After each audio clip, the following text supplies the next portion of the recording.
Hadirin yang dimuliakan Allah Subhanahu wa taala, ada beberapa titik pembeda antara mudharabah dengan riba. Pada prinsipnya riba itu sebagian besar berasal dari transaksi utang piutang. Makanya transaksi utang dalam Islam hukumnya haram dan dosa besar, strictly forbidden, sangat keras dilarang, jangan sampai menghasilkan keuntungan. Sebagaimana yang pernah disabdakan oleh atau yang pernah dinyatakan oleh sahabat Fudalah bin Ubaid, kullu qardin jarra naf'an fahuwa riba. Setiap transaksi utang yang menghasilkan manfaat maka statusnya adalah riba. Karena itu pada prinsipnya di sini kita ingin membedakan mana transaksi utang dan mana transaksi mudharabah. Sama-sama menyerahkan uang, tapi ketika aturannya nggak paham, bisa jadi sebenarnya itu transaksi utang, namun dia menganggap kalau itu mudharabah, sehingga dia minta bagi hasil, padahal aslinya dia tidak berhak untuk mendapatkannya. Tayyib. Pembeda yang pertama, transaksi mudharabah, modal itu tidak boleh dijamin. Modal tidak boleh dijamin. Kalau modal dijamin maka jadinya utang. Kalau modal dijamin jadinya transaksinya berubah menjadi utang, sehingga nanti tidak boleh mendapatkan bagi hasil. Contohnya gimana Pak? Contoh ya, ada orang ngasih modal kepada orang lain. Ini kamu saya kasih modal 10 juta, silahkan dipakai jualan cilok ya. Nanti kalau untung kita bagi hasil, kalau rugi minimal balik modal. Kalau rugi saya nggak minta bagi hasil, nggak apa-apa, tapi ya minimal balik modal. Boleh nggak seperti ini? Kenapa nggak boleh? Kenapa nggak boleh? Dia minta modalnya dikembalikan. Minimal balik modal itu sama dengan modal dijamin. Minimal balik modal itu sama dengan modal dijamin. Nah kalau modal dijamin nggak boleh. Kenapa kok modal dijamin nggak boleh? Karena kalau modal dijamin itu akadnya utang jadinya. Dan kalau akad utang, Anda tidak berhak untuk meminta bagi hasil. Utang plus bagi hasil itu riba.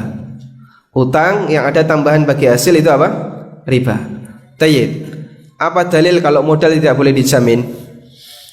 Dalilnya sabda Nabi SAW dalam hadis yang diriwayatkan oleh Imam Ahmad. Beliau mengatakan wala ribhu ma lam tudman. Wala ribhu ma lam tudman. Tidak boleh ada keuntungan yang tidak menanggung resiko kerugian. Karena itulah dalam mudharabah berlaku rumus keseimbangan. Peluang untung sama dengan resiko rugi, sehingga siapa yang mau untung harus siap buntung. Sehingga gak boleh saya maunya untung, gak mau rugi. Ya semua juga kayak gitu. Kalau Anda cuma maunya untung dan gak siap dengan resiko rugi, itu prinsip Yahudi, dan itulah transaksi ribawi. Karena siapa yang mau untung maka dia wajib untuk nanggung resiko rugi, karena peluang untung berbanding lurus dengan resiko rugi. Sebaliknya kalau riba, modal dijamin. Kasusnya seperti tadi. Ada orang yang ngasih modal, kemudian dia mendapatkan jaminan, Bapak nanti kalau kami untung saya kasih bonus sekian. Namun kalau rugi, ya mohon maaf, kami hanya bisa mengembalikan modalnya saja. Transaksi seperti ini hukumnya apa? Riba, karena ini sama dengan utang yang memberikan keuntungan. Tayyib. Mafhum insyaallah? Alhamdulillah. Yang kedua, dalam mudharabah bagi hasil itu berdasarkan nilai untung dan bukan berdasarkan modal. Dalam mudharabah bagi hasil berdasarkan untung dan bukan berdasarkan modal. Karena itu jika ada transaksi mudharabah tapi bagi hasilnya berdasarkan modal bukan berdasarkan untung, maka transaksi ini riba. Contoh ya. Contohnya gimana Pak? Misalnya ada orang ngasih modal. Ini saya kasih modal, lalu pihak pelaku usaha mudharib menjanjikan, pokoknya nanti gini aturannya, Bapak duduk manis saja, nanti tiap bulan saya kasih 2%. Saya kasih 2%. 2% dari mana? 2% dari 10 juta. Sudah? Berarti dia 2% dari apa? Modal. Kalau 2% dari modal, ini riba. Kenapa? Nanti jadinya flat. 2% kali 10 juta ketemu berapa? 200.000. 200.000 terus tiap bulan. Sehingga nggak berubah-ubah, 200.000 terus. Ya ini nggak ada bedanya dengan bunga bank. Itulah riba. Tapi yang benar gimana? Bagi hasil itu berdasarkan keuntungan. Sehingga perlu Anda bedakan yang fix itu nisbah bagi hasil, itu fix. Saya dikasih berapa besok? Bapak saya kasih 40%, itu fix. Baik, setuju. Tanda tangan 40%. Nah ini boleh tidak berubah. 40% kali apa? Kali modal. Ya bangkrut kan. Sebulan langsung 40%, 3 bulan balik modal plus tambah untung. Langsung kukut usaha yang dijalankan. Dan nggak bakalan mungkin kalau kali modal nilainya besar. Pasti 40% itu kali hasil, kali untungnya. 40% dari untung. Baik, fix 40%. 40% karena kali untung, berarti nanti nilainya fix atau fluktuatif? Kenapa fluktuatif? Karena faktor kalinya fluktuatif, nggak jelas. Sehingga bisa naik, bisa turun, naik, turun, turun, turun ya. Tergantung dari suasana usaha yang dia jalankan. Berbeda dengan nilai yang dia dikalikan dengan modal. Makanya kalau ada ajakan bagi hasil dan Anda dikasih janji nanti dapat porsi yang presentasinya kecil, rata-rata di bawah 5 atau 10%. Bapak nanti saya kasih 5% atau saya kasih 3%. Wajib dicurigai. Tapi kalau Anda dikasih gede, saya nanti dapat berapa? 30%. Insya Allah ini syar'i. Jadi semakin gede semakin syar'i, semakin kecil semakin riba. Mudharabah itu semakin besar bagi hasilnya semakin mudharabah. Tapi semakin kecil semakin riba. Karena kalau kecil itu nggak mungkin dari hasil, pasti dari untung. Dari modal. Sehingga Anda nggak bakalan mau kasih 100 juta, Bapak nanti saya kasih 2% tiap bulan. 2% dari apa? Dari untung. Rugi. Anda nggak bakalan mau. Pasti Anda akan minta lebih. 20% atau 30%. Bisa dipahami insya Allah.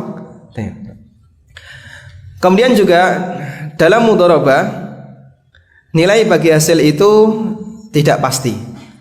Dalam arti fluktuatif. Terkadang besar, terkadang kecil. Kenapa? Karena yang namanya hasil tidak ada yang tahu kecuali Allah. Ini masuk dalam ranah takdir. Orang nggak ngerti. Karena nggak ngerti, tergantung kepada takdir dan rezeki manusia itu sesuai kehendak Allah, maka bisa nilainya besar, bisa nilainya kecil. Sehingga dalam akad mudharabah nilai bagi hasil itu fluktuatif. Sebaliknya kalau riba ciri khasnya dia flat. Bapak silahkan kasih modal 100 juta, nanti insya Allah tiap bulan sudah masuk ke rekening 500.000. Anda duduk manis saja, 500.000 langsung masuk ke rekening tiap bulan. Sudah? Yang flat seperti ini syar'i tidak? Kenapa tidak syar'i? Kenapa tidak syar'i? Karena dia berarti menentukan jatah tertentu dalam bagi hasil. Tayyib. Poin seperti inilah yang menjadikan transaksi kerjasama menjadi tidak syar'i alias riba. Apa dalil kalau ini dilarang? Dalilnya adalah hadis Nabi sallallahu alaihi wasallam yang diriwayatkan oleh Muslim. Rasulullah sallallahu alaihi wasallam melarang beberapa bentuk transaksi. Di antara yang beliau larang adalah naha Rasulullah sallallahu alaihi wasallam 'anil muhaqalah wal munabadah wal muzabanah. Rasulullah sallallahu alaihi wasallam melarang transaksi muhaqalah, munabadah, muzabanah, wa 'ani sunya, dan juga beliau melarang transaksi as-sunya. Yang saya soroti di sini bagian beliau melarang muhaqalah. Apa itu muhaqalah? Pengertian yang disampaikan oleh An-Nawawi dan para ulama yang lainnya, dan juga yang ini disebutkan oleh Muhammad Fuad Abdul Baqi dalam ta'liq beliau untuk Sahih Muslim. Yang dimaksud dengan muhaqalah adalah al-muzara'ah ala nasibin ma'lum, transaksi mengelola tanah dengan jatah tertentu. Misalnya begini, saya punya lahan, Anda punya uang. Lalu Anda ngasih modal, Pak saya kasih modal 10 juta, silahkan dipakai untuk tanam bako. Oh nggak boleh ya, contohnya nggak bagus ya, kita ganti, silahkan dipakai untuk tanam lombok. Tapi nanti perjanjiannya begini Pak, perjanjiannya ini ada 2 peta ya. Nanti hasil berapapun saya minta 5 juta. Jadi 10 juta balik plus saya dikasih 5 juta. Bapak mau panen raya, panen besar, panen kecil, pokoknya saya minta 5 juta. Kan ada seperti itu ya. Ini namanya apa tadi? Namanya apa? Muhaqalah. Namanya muhaqalah. Sehingga dia melakukan transaksi kerjasama mengelola lahan untuk dikembangkan menghasilkan komoditas tertentu, namun pemodal minta nilai tertentu. Pokoknya apapun resikonya saya minta 5 juta. Entah nanti misalnya kok lomboknya banyak, pas harganya mahal, hasilnya 30 juta, saya cukup kasih 5 juta saja. Sebaliknya kalau rugi ya tetap saya minta 5 juta saja. Transaksi seperti ini dilarang. Karena di sini sama dengan mudharabah ala nasibin ma'lum, transaksi kerjasama mengelola modal namun dengan nilai tertentu, dan itu jadinya transaksi riba. Tayyib. Yang benar bagaimana? Yang benar fluktuatif. Berarti hasil biarkan. Yang fix apa tadi fix? Bagian yang fix apa? Nisbahnya, prosentase bagi hasilnya. Sehingga yang diminta di situ pemodal dikasih berapa persen, pengelola berapa persen. Pemodal misalnya 40%, pengelola 60%, atau sebaliknya. Dan angka seperti ini sifatnya teknis. Dalam arti begini, sesuai dengan kesepakatan. Islam tidak memberikan aturan baku. Apakah harus 30%, 70%, ataukah 40, 60, atau 50, 50? Jawabannya bebas. Ini masuk dalam masalah apa? Teknis. Artinya kembali kepada kesepakatan masing-masing pelaku usaha. Anda boleh 30, 70, 40, 60, yang penting tidak 70, 80 ya. Baik. Selanjutnya perbedaan berikutnya, yang keberapa? Perbedaan yang keempat. Perbedaan yang keempat dalam transaksi mudharabah dengan transaksi riba. Dalam transaksi mudharabah di situ ada ketentuan bahwa unit usaha yang dijalankan oleh pengelola atau oleh mudharib harus jelas, dalam arti terukur, artinya sama-sama dipahami antara pemodal dengan pengelola. Karena itu kalau unit usahanya nggak jelas, maka ini salah satu di antara ciri riba, karena kita tidak bisa mengukur resiko dan tidak bisa mengukur peluang untung. Sebagai contoh, ada orang yang mengumumkan crowdfunding, menarik dana dari para investor, crowd investment. Bagaimana cara menarik dana dari para investor? Silakan Bapak Ibu yang punya duit nganggur, dimodalkan ke kami, nanti akan kami jalankan untuk usaha. Sudah Bapak Ibu nggak usah tahu usaha apa yang kami jalankan, yang penting pokoknya usaha kami halal. Ya, entah usaha kami ini usaha yang real atau usaha yang gaib, wallahu a'lam. Ya. Pokoknya usaha kami menguntungkan. Prinsip seperti ini nggak boleh. Karena dalam mudharabah harus jelas unit usahanya. Sehingga kalau nggak jelas, ini salah satu di antara pelanggaran dalam mudharabah, dan nanti bagi hasilnya bisa bermasalah. Pokoknya para pemodal dijanjikan bagi hasil, bagi hasil, bagi hasil. Usahanya apa? Gak ngerti. Dan ini yang paling semarak di masyarakat kita. Anda terkadang atau banyak di antara tawaran-tawaran yang tersebar di masyarakat, yang kalau secara perhitungan itu mustahil, gak masuk akal. Tapi banyak orang yang percaya. Dan ternyata kalau kita telusuri, sebenarnya yang terjadi bukan akad mudharabah, tapi money game, permainan uang. Permainan uang. Contoh yang paling sering kita, atau yang kemarin sempat semarak ya, tentang masalah pengembangan jabon, ya. Jati bonsor. Sudah pernah dengar ini? Jadi dia menawarkan kepada para kliennya, silakan bayar 3,5 juta. Nanti biaya ini akan kami gunakan untuk beli bibit. Lalu bibit itu akan kami kembangkan, terus kami jual. Kami jual. Tapi di situ ada iming-iming. Kalau Anda bisa mendapatkan downline, Anda bisa mendapatkan downline, maka per downline kami kasih 500.000. Sehingga kalau saya daftar bayar 3,5 juta, kemudian saya ajak murid-murid saya yang SD ya, ayo minta kepada bapak ibunya masing-masing 3,5 juta daftar di sini. Nanti kita akan kembangkan bisnis, unit usahanya adalah pengembangan jati. Maka 7 orang tutup modal, dan saya bisa mendapatkan hak 1 unit jati yang akan dikembangkan. Ini mudharabah bodong ya. Memang nggak ada realnya. Anda bisa bayangkan, mustahil ngajak orang sebanyak-banyaknya kemudian nanti akan dikembangkan untuk menanam jati. Di mana lahannya? Dan mana buktinya? Terus bagaimana peluang jati itu bisa bertahan hidup sampai besar? Sehingga hampir mustahil. Belum lagi kita tidak terkena biaya perawatan. Terus pokoknya wani mati 3,5 juta ya. Tanam saja 3,5 juta, nanti hasilnya bagaimana? Anda akan dapat untung nanti jadi 5 juta.